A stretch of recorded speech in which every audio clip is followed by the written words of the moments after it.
We begin on Christmas Eve with me, Mark, and my roommate, Roger. We live in an industrial loft in the corner of 11th Street and Avenue B. It's the top floor of what was once a music publishing factory. Old rock and roll posters hang up on the walls. They have Roger's picture advertising gigs at CBGB's and the Pyramid Club. We have an illegal wood-burning stove. Its exhaust port calls up to a skylight. All of our electrical appliances are plugged into one thick extension cord, which snakes its way out the window. Outside, a small tent city has sprung up in the lot next door building. Inside, it's freezing because we have no heat. Smile!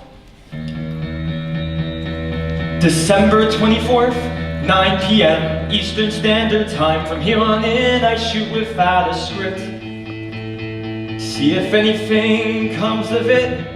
First shot Roger with the Fender guitar he hasn't played in a year. Small tune, so we hear.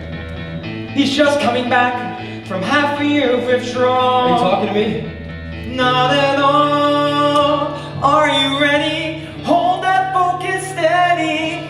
Tell the folks at home what you're doing, Roger. One great song. The phone rings. Saved. We scream, zoom in on the answering